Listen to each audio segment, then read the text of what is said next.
GB হাসপাতালে রোগীর শ্লীলতাহানির ঘটনা আরও একবার প্রমাণ করে দিল রাজ্যের নারী সমাজ কতটুকু সুরক্ষিত।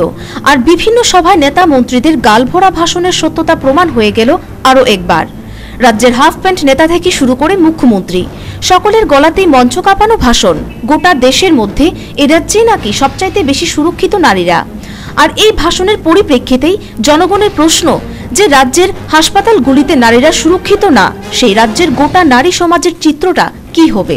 চলতি মাসের ৪ তারিখ শ্বাসকষ্টজনিত রোগ নিয়ে হাসপাতালে ভর্তি হন এক মহিলা। হাসপাতালে চিকিৎসা চলছিল তার। এদিকে শুক্রবার সকালে হাসপাতালে রোগী নিয়ে আসে সুনীল দাস নামে ৩৭ বছরের এক ব্যক্তি।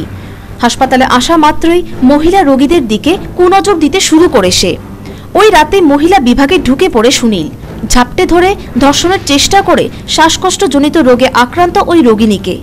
রোগিনী চিৎকার শুরু করলে মুহূর্তেই গা ঢাকা দেয় সে। এদিকে রোগীর পরিবার ঘটনার পূর্ণাঙ্গ বিবরণ দিয়ে মামলা করে থানায়। মামলা হাতে পেয়ে জিবি ফাঁড়ির আধিকারিকরা তদন্ত শুরু করলে প্রথমে হাসপাতাল কর্তৃপক্ষ এড়িয়ে যাওয়ার চেষ্টা করে গোটা বিষয়টি, কিন্তু পুলিশি চাপে পড়ে অবশেষে সাহায্যের হাত বাড়ায় হাসপাতাল কর্তৃপক্ষ। পুলিশ জিজ্ঞাসাবাদ চালানোর পরেও অভিযুক্তকে চিহ্নিত করতে পারেনি কেউ।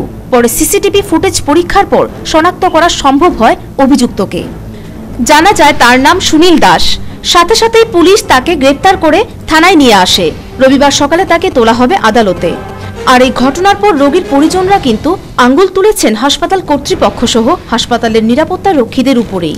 রোগীর পরিজনদের প্রশ্ন, রাতে মহিলা বিভাগে পুরুষ প্রবেশের অনুমতি পেল কিভাবে? নাকি নিরাপত্তা রক্ষী না থাকায় অনুমতি নেওয়ার প্রয়োজনই পড়েনি? তবে কি রাতের আধারে জিবি হাসপাতাল নিরাপত্তাহীনতায় ভোগে?